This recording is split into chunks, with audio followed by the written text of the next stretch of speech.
Raden Ajeng Titin Sumarni lahir di Surabaya, Jawa Timur pada 28 Desember 1930. Titin lahir di Surabaya pada masa kolonial Belanda. Titin berdarah Jawa Sunda. Ayahnya Jawa dan ibunya Sunda. Ayahnya seorang pembantu wedana di Surabaya. Meninggal ketika Titin masih berusia 3 tahun. Dan saat berusia 6 tahun, Titin pindah ke kampung halaman ibunya di Tasikmalaya, Jawa Barat. Saat duduk di bangku SMP di Bandung, pada usia 15 tahun, Titin mulai mengembangkan minatnya dalam seni peran. Dia belajar berlakon dari pamannya R. Mustari. Mustari merupakan duda berusia 32 tahun yang bekerja sebagai pegawai negeri di kantor urusan ekonomi wilayah Tasikmalaya. Pada usia 16 tahun, Titin menikah dengan Mustari yang tidak lain adalah pamannya. Hal ini dilakukan sebagai bentuk balas dendam pada kekasihnya, seorang perwira militer Indonesia, karena diduga berselingkuh dengan istri Mustari. Setelah menikah, Titin berhenti sekolah dan memulai karirnya sebagai aktris, menghibur tentara Republik yang sedang berjuang dalam perang kemerdekaan hingga ia bersama suaminya pindah ke Jakarta. Titin Sumarni mulai tertarik pada industri film tahun 1950 setelah melihat Nana Mayo dalam film Inspektur Rahman. Dengan seizin suaminya, ia masuk industri itu di tahun 1951 melalui seorang kenalan, Harun Al-Rashid, yang bekerja pada perusahaan film Golden Arrow. Harun Al-Rashid lalu memperkenalkan Titin pada Arifin, seorang sutradara. Dalam waktu singkat, Titin memperoleh peran dalam film debutnya Seruni Laju, diikuti dengan peran dalam film kinodrama Atelier dan Gadis Olahraga. Hingga 1954, Titin Sumarni menjadi salah seorang artis Indonesia paling populer di awal 1950-an. Titin dianggap sebagai salah satu artis Indonesia paling cantik.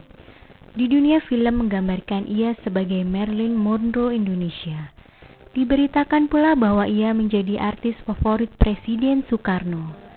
Titin dianggap sebagai ratu layar perak berdasarkan angket yang dilakukan oleh beberapa majalah, termasuk Kancana dan Dunia Film. Sukses besar memecahkan rekor penghasilan film tertinggi di Indonesia.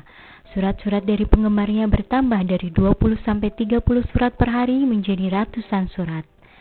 Titin memiliki rumah mewah di Jalan Dago. Ia pernah memiliki beberapa mobil mewah, tapi bukan hasil dari suaminya, melainkan dari hasil usaha Titin sendiri. Dari hasil jerih keringatnya sendiri, Titin pernah memiliki perusahaan film bernama Titin Sumarni Motion Picture Group. Titin adalah pemilik perusahaan film perempuan pertama di Indonesia. Di samping itu, Titin adalah salah seorang produser film pertama di Asia Pasifik. Perusahaan Titin telah memproduksi beberapa film, misalnya Putri dari Medan di tahun 1954, Sampah di tahun 1955, dan Saidah Putri Pantai di tahun 1956. Ketenaran Titin berujung menjadi gosip entertain pertama di Indonesia.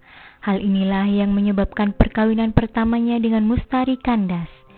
Ia menikah kembali dengan Loren Saireng, Raja Kopra dari Sulawesi Utara.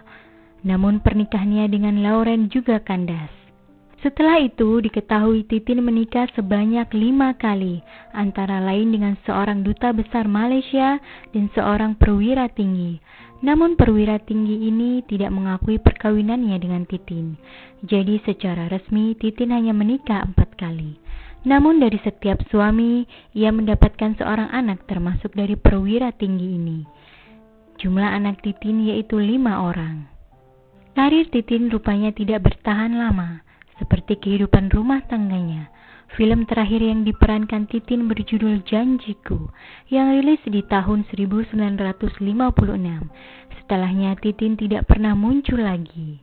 Hingga pada tahun 1966, seorang wartawan tanpa sengaja menemukan Titin di sebuah rumah sempit di salah satu kota Bandung.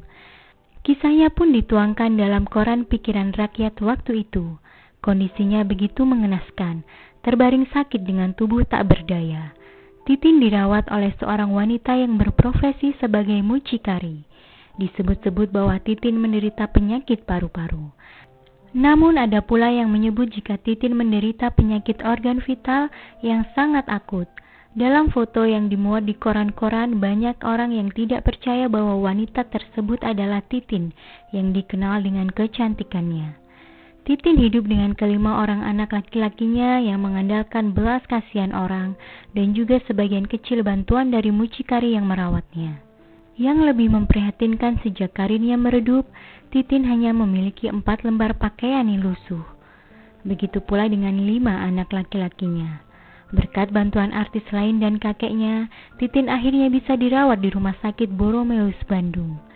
Sementara itu, 5 orang anaknya ditempatkan di panti asuhan.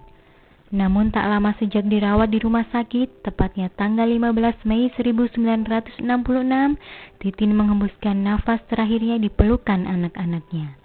Titin meninggal di usia 35 tahun. Tragisnya, di pemakaman Titin tak ada satu orang pun mantan suaminya yang datang melayat. Itulah kisah tragis hidup Titin, dari ketenaran sampai menjadi jatuh miskin. Dari kisah hidup Titin, kita bisa banyak belajar jika kehidupan pasti berputar, kadang di atas, kadang di bawah. Hari ini harta melimpah ruah, namun tak ada jaminan jika besok masih sama. Kekayaan bukan hal yang kekal. Semoga kita bisa mengambil hikmah dari cerita hidup Titin.